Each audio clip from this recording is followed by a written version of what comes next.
রোজার মাসে যারা রোজা রাখে, এক হাদিসে নবীজি বলেন আস-সাওমু জুন্নাতুন, রোজা হলো ঢাল, যেটা দিয়ে মানুষ জাহান্নামের আগুন থেকে বাঁচবে। শত্রুর অস্ত্রের আঘাত থেকে যেমন ঢালের মাধ্যমে মানুষ নিজেকে রক্ষা করে, রোজাদার রোজার মাধ্যমে জাহান্নামের আগুন থেকে নিজেকে বাঁচাতে পারবে।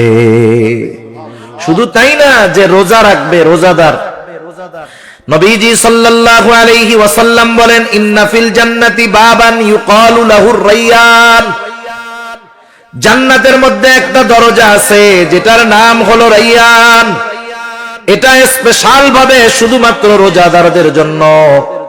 নবীজি জানায়া দেন ওই জান্নাতের গেট থেকে ফেরেশতারা ডাকবে ফাআইনাস সাইমুন, কোথায় রোজাদারেরা, কোথায় রোজাদারেরা? শুধুমাত্র রোজাদারদের জন্য স্পেশালিটি। নবীজি বলেন এইভাবে জান্নাতের দরজা থেকে রোজাদারদেরকে আহ্বান করা হবে। এইবার যখন রোজাদারেরা ওই জান্নাতের গেট দিয়ে ঢুকে যাবে, দরজা আটকায় দেওয়া হবে, আর কাউকে এই জান্নাতে ঢুকতে দেওয়া হবে না। ওয়া ইন্নামা তুওয়াফাউনা উজুরাকুম ইয়াওমাল কিয়ামাহ ফামান যুহজিহা আনিন নার ওয়া উদখিলাল জান্নাতা ফাকাদ ফাজ। আল্লাহ রাব্বুল আলামিন বলেন কিয়ামতের দিন মানুষকে তার দুনিয়ার কর্মের পূর্ণ প্রতিদান দেওয়া হবে। ফামান যুহজিহা আনিন নার, যাকে জাহান্নাম থেকে বাঁচানো হবে, আগুন থেকে বাঁচানো হবে।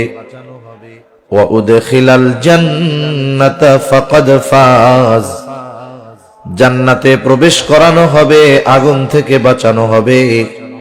আল্লাহ তাআলা বলেন ফাকাদ ফাজ, সে সফল হয়ে যাবে। তার মানে যে জান্নাতি সে সফল, যে জাহান্নামী সে ব্যর্থ। কারণ দুনিয়ার মধ্যে মানুষের আমলের প্রতিদান আল্লাহ তাআলা কিয়ামতের ময়দানে দিবে। দুনিয়ার মধ্যে যারা নেক আমল করবে, ঈমানের সাথে থাকবে, তারা তো জান্নাতি। যারা এগুলোর সাথে নাই তারা জাহান্নামী। আল্লাহ তাআলা ব্যাপক কথাগুলোকে সংক্ষিপ্ত সারে আমাদেরকে জানায় দেন কারা জাহান্নামী, কাদের আবাসস্থল হবে জাহান্নাম। আল্লাহ তাআলা বলেন ফাআম্মা মান তাগা ওয়া আসারাল হায়াতাদ দুনিয়া ফাইন্নাল জাহিমা হিয়াল মাওয়া। আল্লাহ রাব্বুল আলামিন এখানে দুটো কারণকে সামনে আনছেন। আল্লাহ রাব্বুল আলামিন বলেন ফাআম্মা মান তাগা, যে সীমা লঙ্ঘন করলো, সীমা লঙ্ঘন করলো, সীমা লঙ্ঘন করলো। সীমাটা কি?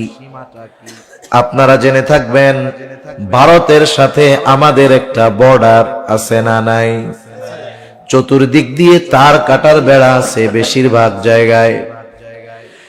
এই সীমানার দ্বারা বোঝা যায় এটা বাংলাদেশের এরিয়া, ওইটা ভারতের এরিয়া। বলেন তো কোন ব্যক্তি ভিসাবিহীন, পাসপোর্টবিহীন তথা ভারতীয় হাই কমিশনের অনুমতিবিহীন তাদের দেশে যদি সে প্রবেশ করে, তাহলে এই প্রবেশটা বৈধ নাকি অবৈধ? একটু চিন্তা করেন। আমাদের দেশেরও যেমন একটা সীমানা আছে, সীমা আছে, শরীয়তেরও এরকম একটা সীমা আছে। শরীয়তে আল্লাহ রাব্বুল আলামিন তার আদেশ নিষেধের একটা সীমানা দিয়ে দিয়েছেন। যেমন সীমানা কি?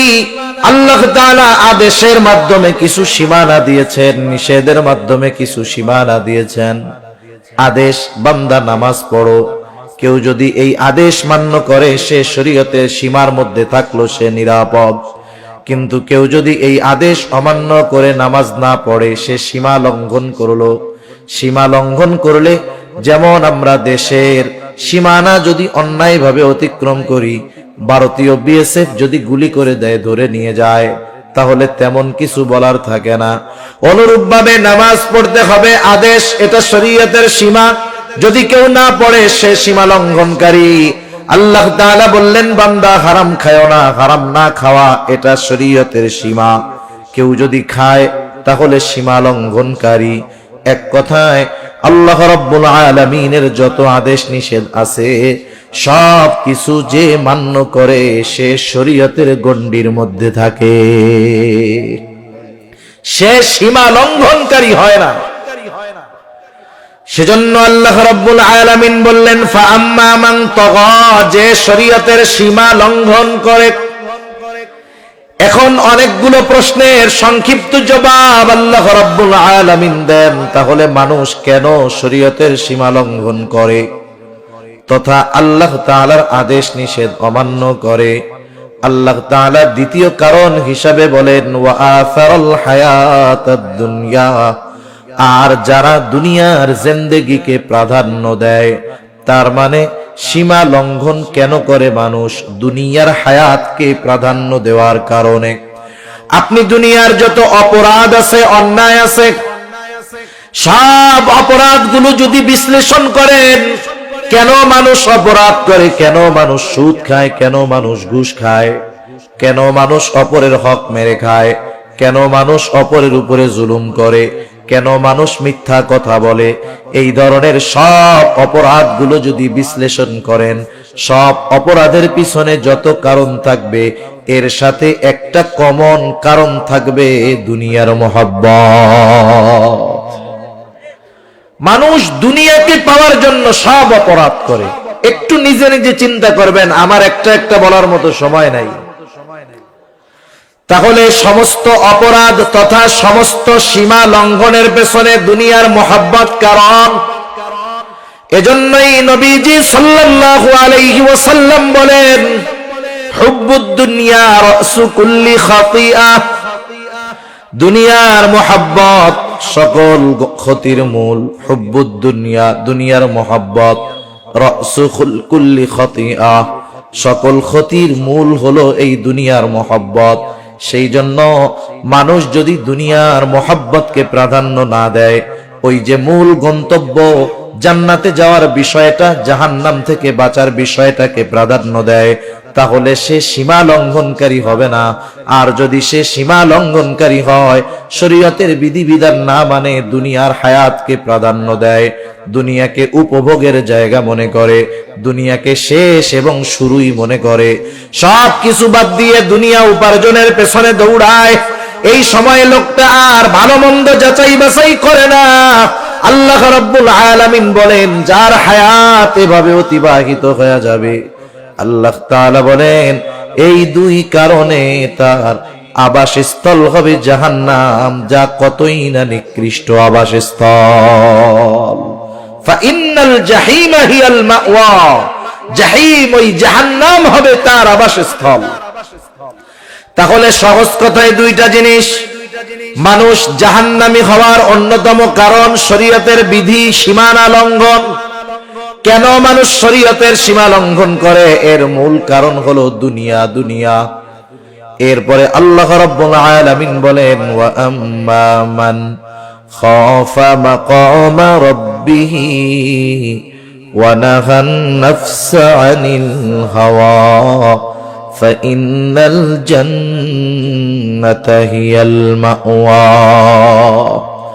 আল্লাহ রাব্বুল আলামিন এরপরে বলেন ওয়া আম্মা মান খাফা মাকামা রাব্বিহি, যার তার রবের সামনে দণ্ডায়মান হওয়ার ভয় যার সামনে আছে, যার গোটা জীবনের হিসাব নিকাশ আল্লাহর সামনে দিতে হবে, এই চিন্তা এই ভয় যার দুনিয়ার মধ্যে আছে, যে আমি যেই কাজ করি, যেই কর্ম করি, যেই আমল করি, আমার সব কর্মের হিসাব আল্লাহর সামনে দিতে হবে। বলেন তো এই চিন্তা যার মধ্যে আছে, এই ভয় যার মধ্যে আছে, সে শরীয়তের সীমা লঙ্ঘন করবে?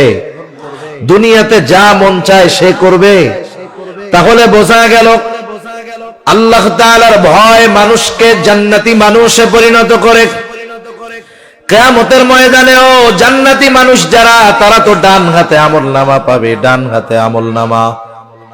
কারণ বাম হাতে যারা আমলনামা পাবে তারা তো শেষ, কিন্তু যারা ডান হাতে আমলনামা পাবে, আমলনামা পাওয়ার কারণ হিসাবে তারা কি বলবে? আল্লাহ তাআলা কোরআনুল কারীমের মধ্যে বলেন, ফাআম্মা মান উতিয়া কিতাবাহু বিয়ামিনিহি ফায়াকুলু হাউম ইকরাউ কিতাবিয়া ইন্নী যানানতু আন্নী মুলাকিন হিসাবিয়া। আল্লাহ রাব্বুল আলামিন বলেন, যারা ডান হাতে আমলনামা পাবে তারা জান্নাতি, কিন্তু যারা ডান হাতে আমলনামা পাবে তারা কত আনন্দিত। তারা আমলনামা পাবার পর তারা মানুষদেরকে বলবে, ফায়াকুলু হাউম ইকরাউ কিতাবিয়া, এই তো আমার কিতাব, পড়ো তোমরা আমার কিতাব, পড়ো তোমরা আমার আমলনামা। সে ডান হাতে আমলনামা পাবার কারণ হিসাবে বলবে, ইন্নী যানানতু আন্নী মুলাকিন হিসাবিয়া, আমি এই ব্যাপারে দৃঢ় ধারণা রাখতাম, দৃঢ় বিশ্বাস রাখতাম যে আমাকে আমার কর্মের হিসাবের মুখোমুখি হওয়া লাগবে। ওই ভয় তার যে আল্লাহর সামনে আমাকে দাঁড়াতে হবে, আল্লাহর সামনে আমার গোটা জিন্দেগীর কর্মের হিসাব নিকাশ দেওয়া লাগবে। এই চিন্তা, এই ভয় যার মধ্যে আছে, সাথে সাথে যার মধ্যে এই ভয় আছে যে আমাকে আমার গোটা জীবনের কর্মের হিসাব আল্লাহর সামনে দিতে হবে, বলেন তো তার মন যা চায়, নফস যা চায়, সে কি সেটা করবে? করবে না। কারণ নফস হলো এমন এক জিনিস, ওইটা ভালো কাম সহজে করতে চায় না, ও মন্দ কাজ করতে চায়, গোনার দিকে টানে। দুই দিকে ভয়, যদি গোনায় যাই আমি আল্লাহর সামনে কি বলবো, করি আল্লাহর সামনে কি বলবো। এজন্য আল ঈমানু বাইনাল খাউফি ওয়ার রাজা, আশা এবং ভয়ের মাঝে ঈমান। এই যে ভয় হবে যে আল্লাহর সামনে কি বলবো, ওই দিক দিয়ে শয়তানের অন্তরে ওয়াসওয়াসা দিবে, আরে একবার আয় না, অসুবিধা কি, মাফ চাইলে তো আল্লাহ মাফ করে দিবে। কিন্তু না, সে আল্লাহর সামনে দণ্ডায়মান হওয়াকে প্রাধান্য দিবে। মন যা চাইবে, চাইতে পারে অনেক কিছু, কিন্তু সে আল্লাহর ভয়ে করবে না। মনে করেন অনেক সময় অনেক জিনিস আছে আমাদের সামনে, দেখতে মন চায়, ধরতে মন চায়, নিতে মন চায়। ওই দিক দিয়ে যদি বলা হয় যে তুমি ওইটা ধরতে পারবা, নিতে পারবা, কিন্তু টাচ করলেই গুলি তোমার গায়ে লাগবে, ধরলেই গুলি গায়ে লাগবে, বলেন তো ওইটা তো ধরতে মন চায়, ধরলে কি লাগবে? ধরবেন আপনি? মন তো চাইতেছে, ধরবেন না কেন? কারণ ধরলে কি আসবে? আঘাত আসবে। এই বিষয়টাই মনে রাখতে হবে। মন বহুত কিছু চাইতে পারে, কিন্তু মনের চাওয়া অনুযায়ী কিছু করা যাবে না। চিন্তা করতে হবে, আমাকে আল্লাহর সামনে দাঁড়াতে হবে। এ কথাই বলতেছে আল্লাহ তাআলা, ওয়া আম্মা মান খাফা মাকামা রাব্বিহ, যে তার রবের সামনে দণ্ডায়মান হওয়াকে ভয় করে, ওয়া নাহান নাফসা আনিল হাওয়া, আর মন যা চায় তা করে না, বরং আল্লাহ যা চায় সেটা করে, ফা ইন্নাল জান্নাতা হিয়াল মাওয়া, তার আবাসস্থল হবে জান্নাত। সেজন্য এক নম্বরে আমরা যদি জান্নাতি হতে চাই, আল্লাহর সামনে দণ্ডায়মান হওয়াকে ভয় করতে হবে। হাজারো বিষয় আমার আপনার সামনে আসতে পারে, কিন্তু চিন্তা করতে হবে আল্লাহর ভয়, আল্লাহর ভয়। এক যুবকের ঘটনা আমি আপনাদের শুনাই। কিতাবের নাম হলো মান আশা বাদাল মাউত, লিখছেন প্রসিদ্ধ মুহাদ্দিস আবু বকর ইবনে আবিদ দুনিয়া। তিনি এই কিতাবের মধ্যে একটা যুবকের ঘটনা বর্ণনা করেছেন। সেই যুবক হযরত ওমর রাদিয়াল্লাহু তাআলা আনহুর সময়ের যুবক। যুবকটা হযরত ওমর রাদিয়াল্লাহু তাআলা আনহুর কাছে সব সময় থাকতো, কাছে বসতো, পাশে বসতো। ওই যুবকের ছিল একটাই আপনজন, তার বাবা। তার বাবা বাড়িতে থাকতো। সে বাবার যা কিছু প্রয়োজন, সব কিছু প্রয়োজন মিটায়া সে আবার মসজিদে নববীর মধ্যে অবস্থান করত। এই যুবক যখন বাসা থেকে মসজিদে নববীতে আসা যাওয়া করত, ওমরের দরবারে আসতো। আসার পথে পথিমধ্যে একজন সুন্দরী দুশ্চরিত্রা নারী তাকে ডিস্টার্ব করত। ওই নারী ওই যুবকটাকে কাছে পাওয়ার জন্য খুব কামনা করত, আশা করত। এই যুবক তাকে পাত্তাই দিত না। এভাবে চলতেছে দুনিয়া। হঠাৎ করে একদিন যুবক ওই মহিলার ফাঁদে পড়ে গেল, শয়তানের ধোকায়। যুবকটা যখন ঘরের মধ্যে চলে গেল, অন্দরমহলে মহিলা নিয়ে গেল। এইবার মহিলার আজকে আনন্দের দিন, এতদিনের চাওয়া পাওয়া পূর্ণ হওয়ার মতো অবস্থা। মহিলা তার গোলামকে ডাক দিয়া পাঠায় দিছে, বাজারে যাও, ভালো মন্দ ফল কিনে আনো, সুগন্ধি কিনে আনো। আজকে আমি আমার কাছের পছন্দের মানুষকে পেয়ে গেছি, কথা হবে, গল্প হবে। যুবকটা তো শয়তানের ধোকায় পড়ে ভিতরে ঢুকে গেছে। এইবার যখন ওই মহিলা যুবকের নিকটে আসতে গেছে, যুবকটা হঠাৎ করে অজ্ঞান হয়ে জমিনের উপরে পড়ে গেল। এইবার নড়াচড়া দেয়, কিরে খোঁজ খবর নাই, হুশ তো ফিরে না। এইবার গোলাম যখন ফিরে আসছে, যুবক তো অজ্ঞান, হুশটুস নাই, বোঝা যায় না বেঁচে আছে নাকি মারা গেছে। মহিলার অন্তরে যেই আনন্দ ছিল, মুহূর্তের মধ্যে চিন্তায় পরিণত হয়ে গেছে। এইবার রাতের বেলা যুবকটাকে দুজনে ধরাধরি করে এইবার ওই যুবককে তার ঘরের সামনে শোয়ায় রাখছে, ফালায় রাখছে। প্রতিদিন এশার নামাজের পরে যুবক বাবার ঘরে আসতো, খাওয়া দাওয়া করতো, বাবার যা প্রয়োজনীয়তা সব সেরে আবার সে মসজিদে চলে যাইত। কিন্তু আজকে তো আর বাসায় আসে না, কারণ বাসায় ঢোকার আগে শয়তানের ঢোকায় পড়ে যুবক ভিতরে চলে গেছে। এইবার বাবাও চিন্তা করতেছে, কি ব্যাপার, রাত দীর্ঘ হয়, ছেলে কেন আসে না। বাবা ছেলেকে খুঁজবার জন্য যখন দরজা খুলে বাহির হয়, দেখে সামনে তার কলিজার টুকরা সন্তান অজ্ঞান হয়ে পড়ে আছে। যুবক ওই মহিলা যে তাকে ডিস্টার্ব করে কাউকে কথা বলে নাই, কেউ জানে না, অজ্ঞান হয়ে পড়ে আছে। এইবার যুবকের বাবা লোকজনকে ডাক দিয়া যুবকটারে ঘরের মধ্যে আনলো। ঘরের মধ্যে আনার পর যখন তার সামান্য হুঁশ ফিরল, মানুষেরা জিজ্ঞাসা করতেছে, হে যুবক, কি হলো, কেমন করে তুমি এই জায়গায় অজ্ঞান হয়ে পড়েছিলা, কি ঘটেছে তোমার সাথে? যুবকটা কান্না করে কিছু বলে না। দীর্ঘ সময় পর বলতেছে, এই ঘটনা, আমি তো এই মহিলার ফাঁদে পড়ে গেছি, শয়তানের ধোকায় পড়ে গেছি।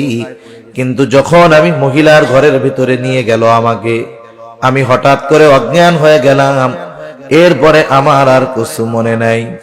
ওই জায়গায় একজন বিচক্ষণ বুদ্ধিমান লোক, সে যুবককে প্রশ্ন করে, যুবক, তুমি যে মহিলার ঘরের অন্দরমহলে গেলা, সেখানে সে আর তুমি ছাড়া কেউ ছিল নাকি? বলে না। তাহলে কেমন করে তুমি ওই অবস্থার থেকে ফিরে আসলা? যুবকটা বলতেছে, আমি যখন ওই মহিলার একেবারে কাছাকাছি চলে গেলাম, হঠাৎ করে আমার কোরআনুল কারীমের একটা আয়াত মনে পড়ে গেল। এইবার লোকটা বলে, কোন আয়াত? এইবার লোকটা বলতেছে, কোন আয়াত? যুবকটা বলে, আয়াতটা হলো, ইন্নাল্লাযীনা তাকাউ ইযা মাসসাহুম তাইফুম মিনাশ শাইতানি তাযাক্কারু ফাইযা হুম মুবসিরুন।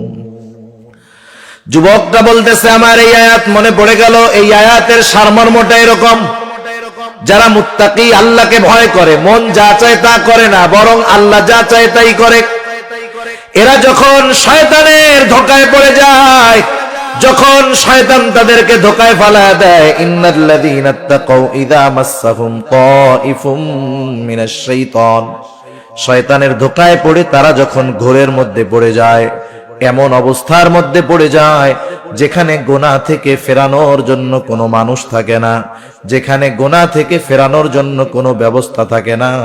আল্লাহ তাআলা বলেন, ইযা মাসসাহুম তাইফুম মিনাশ শাইতানি তাযাক্কারু ফাইযা হুম মুবসিরুন। আল্লাহ তাআলা আল্লাহর কথা তাকে স্মরণ করায় দেয়। শুধু তাই না, তাকে আল্লাহ এমন দূর দৃষ্টি খুলে দেয়, যেই অন্তরের দৃষ্টি দিয়ে এমন কিছু সে দেখতে পায় যা দুনিয়ার কেউ দেখতে পারে না। যুবকটা কথা বলে কান্না করতেছে, কান্না করতেছে, আর বাবাকে বলতেছে, বাবা, আমি যদি রাতের মাঝেই মারা যাই, আপনি ভোর হওয়ার আগেই আমার দাফন করে দিবেন। ঘটনাক্রমে যুবকটা মারা গেল। এইবার যুবকটাকে দাফন করে দিয়ে আসলো তার বাবা। হযরত ওমর রাদিয়াল্লাহু তাআলা আনহু পরের দিন সকালে দেখেন যুবকটা নাই। কারণ ক্লাসের মধ্যেও বিষয়টা এমন, ওস্তাদ শিক্ষক কিছু ছাত্রর প্রতি আলাদা একটা নজর থাকে। সবাই আসছে, ওই ভালো ছাত্রটা আসে নাই। শিক্ষক বলে তোদের পড়ায়া কি হবে, যারে পড়ামু সেই তো আসে নাই, পড়া আগের জায়গায় থাকলো। বলে না এরকম? আরে যারে পড়াবো সেই তো আসে নাই, তাহলে থাক, কালকের পড়া আবার। আবার সে যদি একা আসে, বাকি কেউ যদি নাও আসে, স্যার বলে ওগুলো আসাও যা, না আসাও তা, তুমি আসছো এটাই যথেষ্ট, সামনে পড়ায়া দেয়। মানে শিক্ষকদের কিছু ছাত্রের ব্যাপারে ভালো দৃষ্টি থাকে, তাদের উপরে নজর থাকে। স্বাভাবিকভাবে যুবক মানুষ যদি নেককার হয়, ভালো হয়, পরহেজগার হয়, এলাকার মানুষও তাকে মহব্বত করে, ভালোবাসে, মানুষের নেক নজরে সে থাকে। হযরত ওমর রাদিয়াল্লাহু তাআলা আনহু যুবকটাকে খোঁজে, কোথায় যুবক? উপস্থিত লোকজন বলতেছে, খলিফা গতকাল রাত্রে বাড়িতে গেছে, এখনো ফিরে আসে নাই। হযরত ওমর বললেন, তার বাড়িতে কে আছে? বলে বৃদ্ধ বাবা। বলে যাও একটু খোঁজ খবর নিয়ে আসো, দেখো কোনো বিপদ আপদ হলো কিনা। এইবার কয়েকজন ওই বৃদ্ধের বাড়িতে গেল, যায় দরজায় টোকা দিল। ওই যুবকের বাবা দরজাটা খুলে দিল, জিজ্ঞাসা করে আপনার ছেলেটা কোথায়? এইবার ওই মুরব্বী সব ঘটনা খুলে বলল, এইভাবে শয়তানের ধোকায় পড়ে এই হয়েছে, ওসিয়ত মুআফিক ফজরের আগেই তাকে আমরা দাফন করে দিয়েছি। এইবার ঘটনাটা শুনে এইবার তারা হযরত ওমর রাদিয়াল্লাহু তাআলা আনহুর কাছে গিয়ে বলল, এই ঘটনা। এইবার ওমর রাদিয়াল্লাহু তাআলা আনহু চিন্তা করলেন, আল্লাহ তাআলা তো কোরআনুল কারীমের মধ্যে বলছে, যারা আল্লাহর সামনে দণ্ডায়মান হওয়াকে ভয় পায় তাদের জন্য দুইটা জান্নাত। কয়টা জান্নাত? তাদের জন্য তো দুইটা জান্নাত। ওয়ালিমান খাফা মাকামা রাব্বিহি জান্নাতান, যারা আল্লাহর সামনে দণ্ডায়মান হওয়াকে ভয় পায় তাদের জন্য দুটো জান্নাত। এইবার হযরত ওমর রাদিয়াল্লাহু তাআলা আনহু তিনি চিন্তা করতেছেন, এই যুবক আল্লাহর ভয়ে এত কাছে গিয়েও গুনার থেকে ফিরে আসছে, একটু জানতে মন চায় যে সে কি এই দুই জান্নাতের মালিকানা পেল কিনা।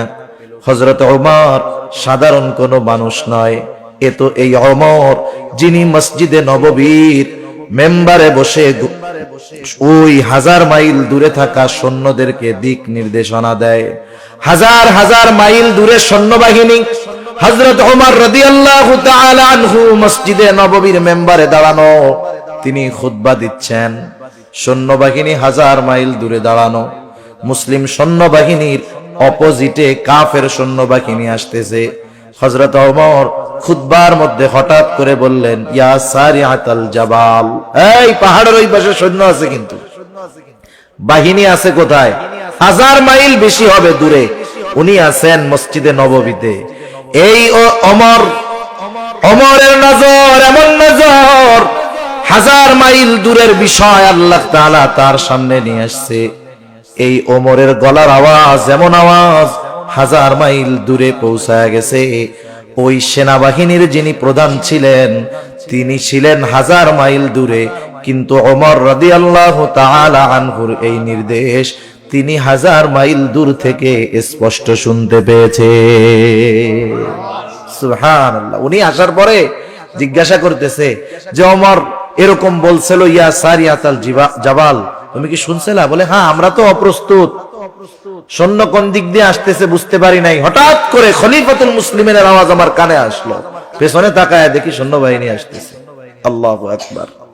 এ তো সেই ওমর যার গলার আওয়াজ 1000 মাইল দূর থেকে শোনা যায়। এই তো সেই ওমর যার চিঠি পেয়ে শুকিয়ে যাওয়া নীলনদ পুনরায় প্রবাহিত শুরু হয়।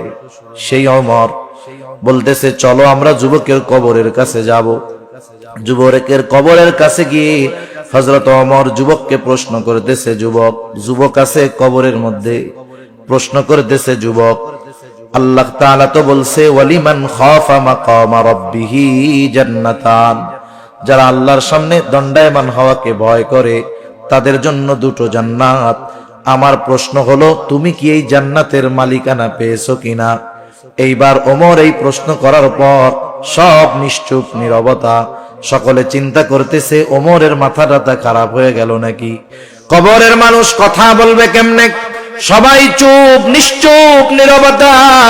হঠাৎ করে সবাই স্পষ্ট আওয়াজ শুনতে পায়, বলতেছে, ও ওমর, আমার আল্লাহ আমাকে এই 2 জান্নাতের মালিকানা দিয়ে দিয়েছে। সেজন্য আমি বলেছিলাম, আল্লাহ তাআলা বললেন, ওয়া আম্মা মান খাফা মাকামা রাব্বিহ ওয়া নাহান নাফসা আনিল হাওয়া। যারা আল্লাহর সামনে দণ্ডায়মান হওয়াকে ভয় করে আর মন যা চায় তা করে না, আল্লাহ তাআলা বলেন, ফা ইন্নাল জান্নাতা হিয়াল মাওয়া, তাদের আবাসস্থল হলো জান্নাত। জান্নাত জাহান্নামের অস্তিত্ব আছে, এ ব্যাপারে কারো সন্দেহ আছে? কারণ জান্নাত জাহান্নাম দর্শন করে এসেছেন এমন ব্যক্তি যিনি গোটা জিন্দেগিতে কোনোদিন মিথ্যা কথা বলেন নাই। রাসূল আকরাম সাল্লাল্লাহু আলাইহি ওয়াসাল্লামকে আল্লাহ তাআলা দুনিয়া থেকে জান্নাত জাহান্নাম দেখাইছেন। রাসূলুল্লাহ সাল্লাল্লাহু আলাইহি ওয়াসাল্লাম নামাজে দাঁড়ায় গেছেন সাহাবাদেরকে নিয়ে। সূর্যগ্রহণের নামাজ অথবা সালাতুল ইস্তিসকা, বৃষ্টি প্রার্থনার নামাজ। নবীজি নামাজের মধ্যে দাঁড়ায় গেছেন, নামাজ চলতেছে। হঠাৎ করে নবীজি নামাজের স্থান থেকে সামনের দিকে আগায় গেলেন, হাতটা বাড়াইলেন, আবার হাতটা পেছনের দিকে নিয়ে আসলেন। একটু পরে উনি আবার একটু পেছনের দিকে আসলেন, আবার সামনে জায়গা মতো গিয়ে দাঁড়াইলেন। নামাজের পরে নবীজিকে প্রশ্ন করা হলো, ইয়া রাসূলুল্লাহ, আপনি নামাজের মধ্যে একবার সামনে গেলেন আর একবার পেছনে আসলেন, কারণটা কি? এইবার নবীজি বললেন, শোনো, যখন আমি নামাজের মধ্যে ছিলাম, প্রথমে যখন সামনে গেলাম, আল্লাহ তাআলা জান্নাতটাকে আমার সামনে তুলে ধরছে, আর আমি দেখতে পেলাম জান্নাতের একটা আঙ্গুরের থোকা জ্বলতেছে। আমি চিন্তা করলাম সেখান থেকে একটা আঙ্গুর এনে তোমাদেরকে খাওয়াই। আবার হাতটা সরায় আনলাম, চিন্তা করলাম, এজন্য আমি পেছনের দিকে সরে আসলাম। মোট কথা হলো, দুনিয়ার জমিন থেকে আল্লাহ তাআলা আমার আপনার নবীকে জান্নাত দেখায় আনছেন, জাহান্নাম দেখায় দিয়েছেন। সাথে সাথে আল্লাহ রাব্বুল আলামিন আমার আপনার নবীকে মেরাজে নিয়ে জান্নাত এবং জাহান্নামের সব অবস্থা আল্লাহ তাআলা দেখায় আনছে। সেজন্য আমরাও জান্নাতে যেতে চাই, আমরাও জাহান্নাম থেকে বাঁচতে চাই। আমি জান্নাতের নাজ নেয়ামতের বর্ণনাও বলবো না, জাহান্নামের কষ্টের কথাও বলবো না। শুধু এগুলো পাওয়ার জন্য কি করণীয়, বাঁচার জন্য কি করণীয়, আমি 2-4টা কথা বলে শেষ করে দিব। জান্নাত যদি পেতে চাই কি করণীয়, জান্নাত যদি চাই আমরা, হাদিসের মধ্যে আসছে নবীজি সাল্লাল্লাহু আলাইহি ওয়াসাল্লাম বলেন, তোমরা আল্লাহ তাআলার কাছে জান্নাতুল ফেরদাউস চাইবা, কারণ জান্নাতুল ফেরদাউস হলো স্পেশাল জান্নাত। রাসূল আকরাম সাল্লাল্লাহু আলাইহি ওয়াসাল্লাম জানায় দিয়েছেন, জান্নাতুল ফেরদাউস চাইবা। জান্নাতুল ফেরদাউস যদি চাই আমাদের কি দরকার? আল্লাহ তাআলা বলেন, ইন্নাল্লাযীনা আমানু ওয়া আমিলুস সলিহাত কানাত লাহুম জান্নাতুল ফিরদাউসি নুজুলা। জান্নাত পাওয়ার জন্য 2টো জিনিস দরকার। 1 নাম্বার ঈমান দরকার, শিরিক মুক্ত ঈমান। 2 নাম্বার দরকার আমলে সালেহ, তথা ওই আমল যেই আমল একমাত্র আল্লাহর জন্য করা হয়, এই আমল দরকার। এটা হতে পারে নামাজ, এটা হতে পারে রোজা, এটা হতে পারে যাকাত। সেজন্য প্রত্যেকটা নেক আমল যেটা আল্লাহর জন্য করা হয়, এটা জান্নাতে যাওয়ার জন্য সহায়ক। যেমন সামনে অল্প কিছুদিন পর আসতেছে রমাদান মাস, রোজার মাস। রোজার মাসে যারা রোজা রাখে, এক হাদিসে নবীজি বলেন, আস-সাওমু জুন্নাতুন, রোজা হলো ঢাল, যেটা দিয়ে মানুষ জাহান্নামের আগুন থেকে বাঁচবে। শত্রুর অস্ত্রের আঘাত দিয়ে, আঘাত থেকে যেমন ঢালের মাধ্যমে মানুষ নিজেকে রক্ষা করে, রোজাদার রোজার মাধ্যমে জাহান্নামের আগুন থেকে নিজেকে বাঁচাতে পারবে।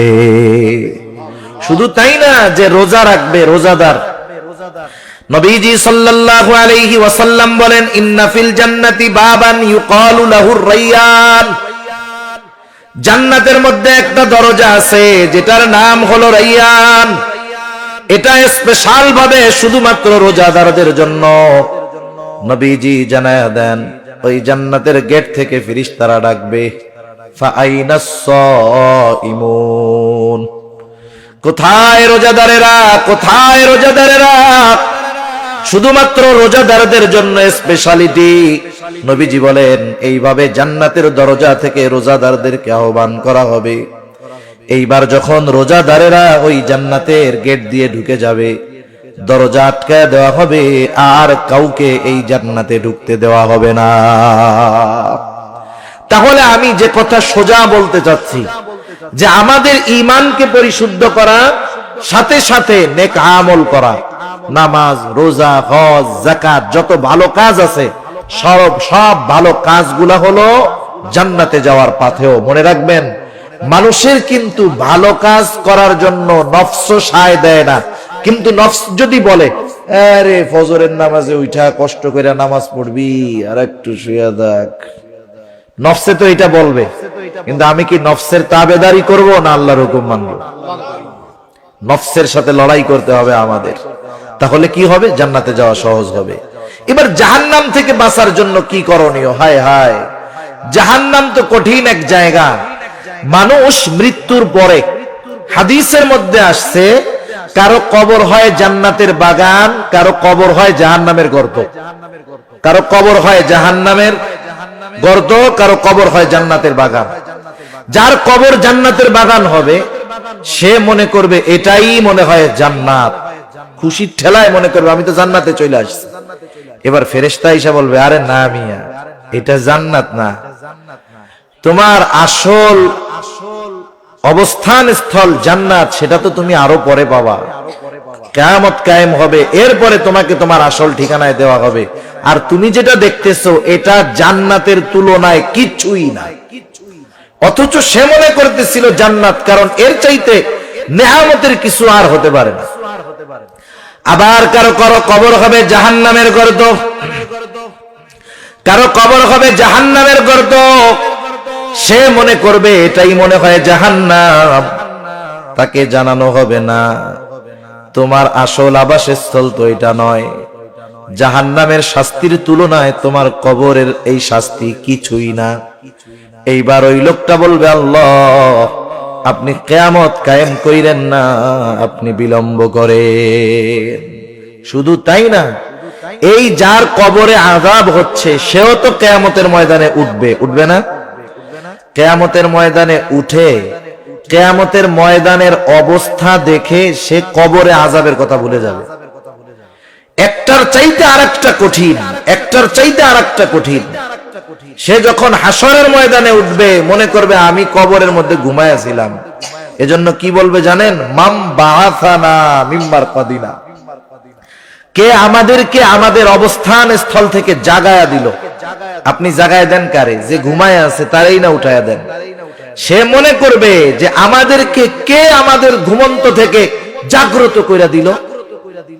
অথচ সে কবরে আযাবে ছিল। শুধু হাসরের অবস্থা দেখে ও চিন্তা করবে কবরে তো জান্নাতে ছিলাম।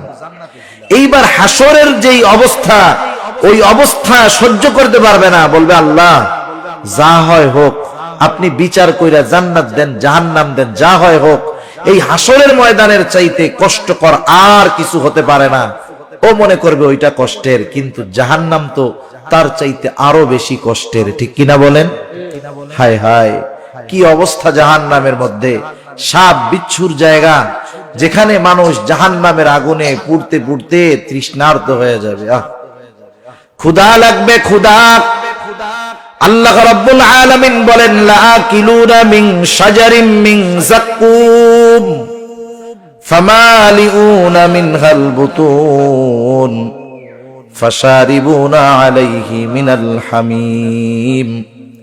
মানুষের যখন প্রচন্ড ক্ষুধা লাগে, সে কিন্তু যাচাই বাছাই করে না, সামনে যা পায় তাই খায়। জাহান্নামীদের ক্ষুধা লাগবে, ক্ষুধা। তাদের সামনে যাক্কুম ফল দেওয়া হবে, কাঁটাযুক্ত ফল। তারা ক্ষুধার যন্ত্রণায় সেগুলো খেয়ে ফেলবে, কিন্তু কাঁটাযুক্ত এই গাছগুলো গলার মধ্যে গিয়ে ফলগুলো আটকে যাবে। না পারবে গিলতে, না পারবে উগরাইতে। আমাদের গলায় যদি কাটা বেঁধে যায়, অনেক সময় ভাত বেঁধে যায়, আমরা পানি খুঁজি, ঠিক না? ওরাও এখন পানি পান করার জন্য পানি খুঁজবে, যাতে করে ওটা গলার থেকে নিচে নেমে যায়। তাদেরকে পান করানোর জন্য কি দেওয়া হবে? হামিম, হামিম দেওয়া হবে, ফুটন্ত উত্তপ্ত পানি। কোন পানি? জাহান্নামীদের পচা রক্ত পুজ উত্তপ্ত করে তাদেরকে পান করার জন্য দেওয়া হবে। অনেক সময় দেখবেন গ্লাসের মধ্যে গরম পানি, তৃষ্ণা লাগছে, আমাদেরও ভুল হয়ে যায়, যাচাই বাছাই করি না, তৃষ্ণা নিবারণ করতে গিয়ে ওই গরম পানিটা দ্রুততার সাথে যখন গলায় ঢেলে দেই, জিহ্বা পুড়ে যায়, অনেক সময় গলার মধ্যেও ফুসকা পড়ে যায়। ওর তো গলা আটকে আছে, দম আটকে যাওয়ার মতো অবস্থা। এইবার ওটা দেওয়ার সাথেই সাথেই সে পান করবে, কি অবস্থা হবে? হাদিসের মধ্যে আসছে, ওই ফুটন্ত উত্তপ্ত পানিটা যখন সে পান করবে, জাহান্নামীদের পচা রুজ রক্তপুজ সাথে সাথে ওইটা যখন পেটের মধ্যে যাবে, পায়খানার রাস্তা দিয়ে তার নাড়ি ভুড়ি সব বের হয়ে যাবে। এসব শাস্তির কথা বলতে গেলেও ভয় লাগে। একটু চিন্তা করেন, আমরা যদি দুনিয়ায় অসুস্থ হই, অসুস্থ, অনেক সময় আমাদের হাতে টাতে ঘা হয়। গ্রামের মানুষ, ছোট্ট একটা ঘা হইছে, এটারে গোনাই ধরে না। কৃষি কাজ করে যারা পরিশ্রমী মানুষ, ছোটখাটো ঘা হইলে এগুলা ওনাদের কাছে ডোন্ট কেয়ার, চিন্তা করে এটা এক সপ্তাহ পরে এমনিই চলে যাবে। ডায়াবেটিক্স যদি না থাকে কোনো টেনশন নাই, কিন্তু বেচারার ডায়াবেটিক্সও নাই, সুস্থ মানুষ, ছোট্ট একটা ঘা হইছে, এক সপ্তাহ, এক মাস, 2 মাস, 6 মাস পার হয়ে যায়, ঘাটা সারেই না। তখন কিন্তু চিন্তা হবে, কি ব্যাপার, এটা তো সেরে যাওয়ার কথা, আমার ডায়াবেটিক্স নাই, এরপরেও কেন এই অবস্থা হইল? এবার সে ডাক্তারের কাছে যাবে, ডাক্তারের কাছে গিয়ে ডাক্তার দেখাবে, ডাক্তার বলবে আপনি ঢাকায় চলে যান। ঢাকায় গিয়ে ভালো মতো চেকআপ টেকআপ করায়া ডাক্তার এবার বলতেছে আপনি তো দেরি করে ফেলছেন। মানে আপনার এই ঘাটা তো সাধারণ ঘা ছিল না, এটা ছিল ক্যান্সারের আলামত, ক্যান্সারের আলামত ছিল, আপনি গুরুত্ব দেন নাই। 6 মাস 1 বছর পার হয়ে গেছে, এখন ওই ক্যান্সারের জীবাণু আর এক জায়গায় নাই, ছড়ায় গেছে অনেক দূর। আপনার যদি হাত বাঁচাতে হয় আঙ্গুল কাটতে হবে, কি করবেন? আঙ্গুল কাটবেন না? টাকাও দিবেন, কাটবেনও। আবার যদি ভালো মতো কাটা হয়, দেশে আইসা গর্বের সাথে বলবেন ওরে বাবা সেই ভালো ডাক্তার, কত সুন্দরভাবে আঙ্গুলটা ফলাই দিছে। ডাক্তার যদি ওই সময় বলে আপনার জীবন বাঁচাতে হলে হাত ফেলে দিতে হবে, কি করবেন? খুশি মনে টাকাও দিবেন, হাতটাও ফালাবেন, আইসা আবার গর্বের সাথে বলবেন সেই রকম ডাক্তার নিখুঁত ভাবে হাতটারে কাইটা ফেলাই দিচ্ছে। হায় হায়, জীবন বাঁচানোর জন্য যদি এই হাত ফেলে দিতে হয়, আমরা আনন্দের সাথে টাকা দিয়ে ফালায়া দিই। কিন্তু জাহান্নাম থেকে বাঁচার জন্য যদি কিছু বদ কর্ম বাদ দিতে হয়, ভালো কাজ করতে হয়, আমরা সেগুলো করতে রাজি নাই। আফসোস আমাদের জন্য। সেজন্য জাহান্নামের এই শাস্তি যেন ভোগ করতে না হয়, কারণ জাহান্নামের শাস্তিটা এত কঠোর, এত কঠিন। আল্লাহ রাব্বুল আলামিন বলেন জাহান্নামের ইন্ধন হবে মানুষ আর পাথর, ওয়াকুদুহান নাসু ওয়াল হিজারা আলাইহা মালাইকাতুন গিলাদুন শিদাদ লা ইয়াসুনাল্লাহা মা আমারহুম ওয়া ইয়াফআলুনা মা ইউমারুন। আল্লাহ রাব্বুল আলামিন বলেন আলাইহা মালাইকাতুন গিলাদুন শিদাদ, জাহান্নামের ইন্ধন হলো মানুষ আর পাথর, ওয়াকুদুহান নাসু ওয়াল হিজারা আলাইহা মালাইকাতুন গিলাদুন শিদাদুন লা ইয়াসুনাল্লাহা মা আমারহুম, সেইখানে আছে একদল কঠোর স্বভাবের, রুক্ষ স্বভাবের ফেরেশতা, গিলাদুন শিদাদ লা ইয়াসুনাল্লাহা মা আমারহুম ওয়া ইয়াফআলুনা মা ইউমারুন। তারা আল্লাহ তাআলার নাফরমানি তো করেই না, বরং আল্লাহ তাআলা তাদেরকে যা বলে তারা তাই করে। তারা তো জাহান্নামীদের শাস্তি দিতে থাকবে, জাহান্নামীরা চিৎকার করবে। জাহান্নামের ফেরেশতাদের সর্দার যে, তার নাম হলো মালিক। তার নাম কি বলেন তো? মালিক। এবার জাহান্নামীরা ডাকবে নাদাউ ইয়া মালিক ইয়া মালিক ইয়া মালিক, ডাকতে থাকবে। তাফসীরের মধ্যে আসছে 1000 বছর পর জাহান্নামের ফেরেশতাদের সরদার মালিক তাদের ডাকের জবাব দিবে। ডাকের জবাব দিয়ে বলবে, কেন ডাকতেছো, কেন? এইবার জাহান্নামীরা বলবে, আর তো সহ্য হয় না, আর তো সহ্য করতে পারি না, আমাদেরকে তোমার রবের কাছে বলো। ওয়ানাদাউ ইয়া মালিক লিয়াকদি আলাইনা রাব্বুক, তোমার রবকে বলো আমাদের ব্যাপারে কোনো চূড়ান্ত ফয়সালা নিতে, আমাদেরকে মেরে ফেলতে বলো। কারণ জান্নাতি আর জাহান্নামীরা, জান্নাতি জান্নাতে যাওয়ার পর, জাহান্নামী জাহান্নামে যাওয়ার পর আল্লাহ তাআলা মৃত্যুকে জবাই করে দিবেন। অবস্থা হবে এমন, লা ইয়ামুতু ফিহা ওয়ালা ইয়াহইয়া, সেখানে তারা মরতেও পারবে না, বাঁচতেও পারবে না। দিন যাবে, শাস্তির তীব্রতা বাড়বে। এবার মালিক বলবে, তোমাদের এই অবস্থা কেন? এই অবস্থা কেন তোমাদের? তোমাদের কাছে কি কোনো সতর্ককারী যায় নাই? তারা বলবে, ক্বালু বালা কদ জাআনা নাযীর, হ্যাঁ আমাদের কাছে তো সতর্ককারী আসছিল। কি করছিলা তোমরা? ফাকাযযাবনা ওয়া কুলনা মা নাযালাল্লাহু মিন শাই, তারা আমাদেরকে সতর্ক করছে, আমরা তাদেরকে মিথ্যা প্রতিপন্ন করছি। জাহান্নামের কথা কইছে, আমরা কিছু দূর বেড়া, কি কয় এগুলা? মাটির সাথে পয়সা কইলা মিশা যাবো, কিসের জান্নাত আর জাহান্নাম? মালিক বলবে, যেহেতু তোমাদের কাছে সতর্ককারী সত্য বার্তা নিয়ে আসছিল, মানো নাই, ইন্নাকুম মাকিসুন, এটাই তোমাদের জন্য অবস্থান স্থল, এখানেই তোমাদের অনন্তকাল থাকতে হবে। এই জন্য আমরা কেউ চাই না যে ওই কষ্টের জায়গায় আমাদের যাওয়া লাগ, কেউ চায় না। সেজন্য কেন মানুষ জাহান্নামে যাবে, এই কারণগুলাও আল্লাহ রাব্বুল আলামিন জানায় দিয়েছেন কোরআনুল কারীমের মধ্যে। এক জায়গায় আল্লাহ তাআলা জান্নাতি আর জাহান্নামীদের মধ্যে কথাবার্তার খবর আমাদের জানিয়েছেন। জান্নাতীরা জাহান্নামীদের প্রশ্ন করছে, তোরা জাহান্নামে কেন গেছস? জাহান্নামীরা তাদের জাহান্নামে যাওয়ার কারণগুলো বলছে। আমি আগে বলছি, জান্নাতে যাওয়ার কারণ ঈমান, নেক আমল। মোট কথা, নেক আমল করতে মন চায় না। এজন্যই আল্লাহ তাআলা বলছেন, আম্মা মান খাফা মাকামা রাব্বি ওয়া নাহান নাফসা আনিল হাওয়া, মন্দ কাজ করতে চায় মন, মন ভালো কাজ করতে চায় না। তবে আমাকে চিন্তা করতে হবে, আমার গোটা জীবনের হিসাব আল্লাহর সামনে দেওয়া লাগবে। নফস যা বলে বলুক, আমি আল্লাহর সব আদেশ নিষেধ মানবো, তাইলে ঠিকানা জান্নাত। এবার জাহান্নামে কেন যাবে মানুষ? ভালো কাজ না করার কারণেই যাবে।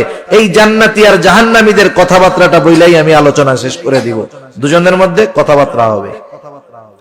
এখন আল্লাহ তাআলা জান্নাতি আর জাহান্নামীদের মধ্যে কথাবার্তা হবে, আসি দুনিয়ায়, আল্লাহ পাইলো কই? কথা বুঝতে পারছেন? আসি কোথায়? আরে জোরে কোন না, দুনিয়ায় কোথায়? নাকি দুই একজন জান্নাতেও আছেন? এই মুহূর্তে তো আমরা আছি দুনিয়ায়, আর দুনিয়ায়ও ছোট জান্নাত আছে। তা যাই হোক, তাহলে আল্লাহ তাআলা জান্নাতি আর জাহান্নামীদের মধ্যে কথাবার্তা পাইলো কোথায়? এটা তো এই কোরআনুল কারীমের মধ্যেই আছে। আমাদেরকে আগে বুঝতে হবে যে সময় আমাদের কাছে 3 ভাগে বিভক্ত। কাল কয়টা? 3টা, অতীতকাল, বর্তমানকাল, ভবিষ্যৎকাল। আমরা আমাদের ভবিষ্যৎ সম্পর্কে কিছু জানি না, অতীতের অল্প কিছু জানি, আর বর্তমান তো অল্প সময়ের মধ্যেই চলে যায়, অতীত হয়ে যায়। তা আল্লাহ তাআলার কাছে সময় অতীতকালও নাই, ভবিষ্যৎও নাই, সব বর্তমানকাল। আল্লাহ তাআলার কাছে সব কি? বর্তমান। আমাদের কাছে যেটা ভবিষ্যৎ হবে সেটা আল্লাহ তাআলার কাছে হয়ে গেছে, কারণ সব আল্লাহ তাআলার কাছে কি? বর্তমান। এজন্য আল্লাহ তাআলা কোরআনুল কারীমে জান্নাতি আর জাহান্নামীদের মধ্যে কথাবার্তার খবর আমাদের জানায় দিয়েছেন। জান্নাতীরা প্রশ্ন করতেছে, ফি জান্নাতি ইয়াতাসাআলুনা আনিল মুজরিমিন, জান্নাতীরা পরস্পর জাহান্নামীদেরকে জিজ্ঞাসা করবে, মা সালাকাকুম ফি সাকার, কোন জিনিস তোমাদেরকে জাহান্নামে আনলো? কোন কাজ করার কারণে তোমরা জাহান্নামে আনলা? এই আয়াতগুলোর আলোকে, এই সূরা যে আয়াতগুলো আছে, এই সূরার এই আয়াতগুলোর আলোকে জাহান্নামীরা তাদের জাহান্নামে যাওয়ার 4টা কারণ বলছে। আমরাও জাহান্নাম থেকে বাঁচার জন্য ওই 4টা বিষয় পরিত্যাগ করতে রাজি আছি। আরো জোরে বলি, আছি। আরে জীবন বাঁচানোর জন্য হাত কাইটা ফেলি, জাহান্নাম থেকে বাঁচার জন্য 4টা বদ অভ্যাস বাদ দেওয়া যাবে না? কারা কারা বাদ দিব? নারায়ে তাকবীর, আরো জোরে নারায়ে তাকবীর। মাশাআল্লাহ, হাত নামাই। জাহান্নামীরা এবার বলবে 1 নাম্বার, লাম নাকু মিনাল মুসাল্লিন। আমরা জাহান্নামে আসার 1 নাম্বার কারণ আমরা মুসল্লি ছিলাম না। এখন বলেন আমরা মুসল্লি হব কি হব না? জাহান্নামীরা মুসল্লি নয়, আমরা মুসল্লি হব। কারণ মুসল্লি যদি হই জান্নাতে যাওয়া সহজ, জাহান্নাম থেকে বাঁচাও সহজ। মুসল্লি হলে জান্নাতে যাওয়া সহজ, জাহান্নাম থেকে বাঁচা সহজ। কেন জানেন? কিয়ামতের দিন আল্লাহ তাআলা প্রথম হিসাব নিবে নামাজের। আউয়ালু মা ইউহাসাবু বিহিল আবদু ইয়াউমাল কিয়ামাতিস সালাহ। কিয়ামতের দিন সর্বপ্রথম নামাজের হিসাব নেওয়া হবে। আর এক হাদিসে আর একটু বাড়ায় আসছে, নবীজি বলেন যার প্রথম হিসাব সহজ হবে তার বাকি হিসাবগুলো সহজ করে দিবেন কে? শুধু চাই না, নামাজ বেহেশতের চাবি। নামাজ কিসের চাবি?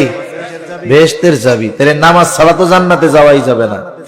সেজন্য আমরা মুসল্লি হব, মুসল্লি। 2 নাম্বার কারণ তারা বলবে ওয়ালাম নাকু নুতহিমুল মিসকিন। আমরা মিসকিনদেরকে খানা দিতাম না। জাহান্নামীদের কাজ হলো মিসকিনদের খানা দেয় না। আমরা মিসকিন, অসহায়, দরিদ্র মানুষদেরকে খানা খাওয়াবো। কারণ খানা খাওয়ানো এমনিতেই বড় ফজিলতের কাজ। আল্লাহর জন্য আপনি যদি একজন কোটিপতিকেও খানা খাওয়ান, আল্লাহর জন্য ফজিলত আছে। আবার আপনি যদি মিসকিনকে খানা খাওয়ান, দুনিয়ারও লাভ আছে। আল্লাহ তাআলা যারা মিসকিনদের খানা দেয়, অপরকে খানা দিতে উৎসাহ দেয়, আল্লাহ তাআলা দুনিয়াতে তাদের রিজিককে প্রশস্ত করে দেয়। আর যারা মিসকিনদের খানা দেয় না, অপরকেও উৎসাহ দেয় না, তাদের রিজিক আল্লাহ দুনিয়ায় সংকীর্ণ করে দেয়। সেজন্য আমরা মিসকিনদের খানা দিব। জাহান্নামীরা মিসকিনদের খানা দিত না। 3 নাম্বার কারণ ওয়া কুন্না নাখুদু মাআল খাইদিন। আমরা অনর্থক মজলিসে যারা লিপ্ত থাকতো তাদের সাথে আমরা অনর্থক মজলিসের মধ্যে বসতাম। মনে রাখবেন, আমি কোন মজলিসে বসবো এটার একটা মূল নীতি আমি আপনাদের বলে যাই। আশরাফ আলী থানভী রহমাতুল্লাহি আলাইহি বলতেন, তোমরা ওই সমস্ত মজলিসে বসবা না যেই মজলিসের মধ্যে না দুনিয়ার উপকার আছে না পরকালের উপকার আছে। এটা হলো মূল নীতি। আমি এক মজলিসে মনে করেন আড্ডা দিচ্ছে 10 জন, এই আড্ডার মধ্যে যদি দুনিয়ার বৈধ কোনো উপকার থাকে তাও বসা যাবে। আর যদি এই মজলিসে বসার কারণে আমি একটু দ্বীনের প্রতি আগ্রহী হতে পারি, আমল শিখতে পারি, তাইলে তো এটা দুনিয়া আখিরাত উভয় জাহানের উপকার। এর বাইরে যত মজলিস আছে সব মজলিসগুলা জাহান্নামে যাওয়ার কারণ হবে। আমাদের গ্রাম অঞ্চলে আছে, চায়ের দোকানে বৈশা বৈশা বিনা কারণে আড্ডা দেয়। আপনাদের এদিকে আছে? কোনো কাজ কাম নাই, কিচ্ছু নাই, ওইখানে বসে বসে বেহুদা সময় কাটায়, এর গীবত করে ওর গীবত করে। আহারে, কেউ যদি মানা করে যে দেখেন ওর গীবত করেন না, এত মাসালা দিও না, ওর মধ্যে দোষ আছে এই জন্যই তো কইতেছে। আরে দোষ আছে এজন্য তো গীবত, আর দোষ না থাকলে তো তহমত, অপবাদ হইতো। সেজন্য অনর্থক মজলিস জাহান্নামে যাওয়ার কারণ। 4 নাম্বার অকুন্না নুকাযযিবু বিয়াউমিদ্দিন। আমরা কিয়ামতের দিবসকে অস্বীকার করতাম। এই 4 কারণে আমরা জাহান্নামী। এই 4 কারণে আমরা জাহান্নামী। এই জন্য অনেক লম্বা আলোচনা, হয়তো অনেক কিছু মনে থাকবে না। সর্বশেষ এই কর্মগুলো যদি আমরা ছাড়তে পারি জান্নাতি, ধরতে পারি জান্নাতি, ছাড়তে পারলে বেঁচে যাব। তার মানে আমরা নামাজি যদি হই জান্নাতি হব, জাহান্নাম থেকে বাঁচবো। যদি মিসকিনদের খানা দেই জান্নাতে যাওয়ার কর্ম, জাহান্নাম থেকে বাঁচার কর্ম। অনর্থক মজলিস থেকে যদি বাঁচতে পারি জান্নাতে যাওয়ার কর্ম, জাহান্নাম থেকে বাঁচার কর্ম। আর পরকাল কিয়ামতের প্রতি যদি দৃঢ় বিশ্বাস রাখতে পারি, এটা জান্নাতে যাওয়ার কাজ হবে, জাহান্নাম থেকে বাঁচার মাধ্যম হবে। সর্বশেষ একটু কথা একটু চিন্তা করেন, মানুষ যখন দুনিয়ায় ভালো কাজ করে না, সে কিন্তু তার রূহ বের হওয়ার সময় থেকে বুঝতে পারে যে আমার অবস্থা খারাপ। যারা দুনিয়ায় ভালো কাজ করে না, গুনার কাজ করে, ও মারা যাওয়ার পরে আফসোস করে, কিন্তু ওই আফসোস দুনিয়ার মানুষ দেখতে পারে না, জানতে পারে না। আল্লাহ তাআলা জানেন বিধায় আমাদেরকে জানায়া দিছেন। এখন আমাদের সময় আছে, আমরা জান্নাতে যাওয়ার পাথেও সংগ্রহ করতেছি না, জাহান্নাম থেকে বাঁচার পাথেও সংগ্রহ করতেছি না। দেখেন, যখন শীত আসে, শীত আগমন হতে হতেই আমরা কিন্তু শীতের পোশাকটা কিনে ফেলি, যাতে শীতের কারণে আমাদের কষ্ট না হয়। আবার গরম আসতেছে, শীতের মোটা কাপড় তো গরমে গায়ে দেওয়া যাবে না, গরম থেকে বাঁচার জন্য আমরা ফ্যান লাগায় নেই, যার সামর্থ্য আছে এসি লাগায় নেই, যার সামর্থ্য আছে ভালো কিছু পাতলা সুতি কাপড় বানায় নেই, যাতে গরমের কষ্টটা আমাদের ভোগ না করতে হয়। আগের থেকে প্রস্তুতি নেই। সেজন্য আমাদেরকেও জান্নাত পাওয়ার প্রস্তুতি দুনিয়ায় নিতে হবে, জাহান্নাম থেকে বাঁচার প্রস্তুতি দুনিয়ায় নিতে হবে। যদি নেক আমল করি, গুনাহ ছাড়ি, এটাই প্রস্তুতি। আর যদি না করি, মরার পরে আফসোস হবে। সময় এখন আছে, এখন মূল্য বুঝতেছি না। অনেকে বাপ থাকতে বাপের মর্ম বুঝে না, দাঁত থাকতে দাঁতের মর্ম বুঝে না, সুস্থ থাকতে সুস্থতার মর্ম বুঝে না। ওই যে বৎকার যখন মরবে কি বলবে জানেন? বলবে ফায়াকুলা রব্বি লাউলা আখারতানি ইলা আজালিন করিব ফাসাদদাকা ওয়া কুম মিনাস সালিহিন। ও আমার রব, যদি আমাকে আরেকটু অবকাশ দিতেন, একটু দুনিয়ায় যাওয়ার সুযোগ দিতেন, আমি দান সদকা করতাম, নেক আমল করতাম, সৎ কর্মশীলদের অন্তর্ভুক্ত হয়ে যাইতাম। কিন্তু বলেন তো, ওই সময় চাবে, কিন্তু সময় কি পাবে? এখন তো সময় আছে, তাইলে কেন আমরা কাজে লাগাই না সময়? আমরা জান্নাতীদের আমল করি, জান্নাতি হই, জাহান্নামীদের আমলগুলা থেকে বাঁচি, জাহান্নাম থেকে বাঁচি। মোট কথা হলো, আল্লাহ তাআলা ওই কথাই বলতেছেন, যারা শরীয়তের সীমা লঙ্ঘন করে, যে শরীয়তের বিধিনিষেধ অমান্য করে, দুনিয়ার মোহাব্বতকে প্রাধান্য দেয়, তার আবাসস্থল হবে জাহান্নাম।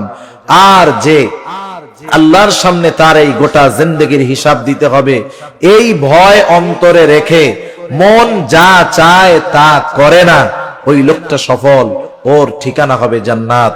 আল্লাহ সুবহানাহু ওয়া তাআলা আমাদের সবাইকে জাহান্নাম থেকে বাঁচার এবং জান্নাতের বাসিন্দা হওয়ার তৌফিক আল্লাহ দান করুন। সকলে বলি আমিন। ওয়া আখির দাওয়ানা আনিল হামদুলিল্লাহি রাব্বিল আলামিন। আসসালামু আলাইকুম ওয়া রাহমাতুল্লাহি ওয়া বারাকাতুহু।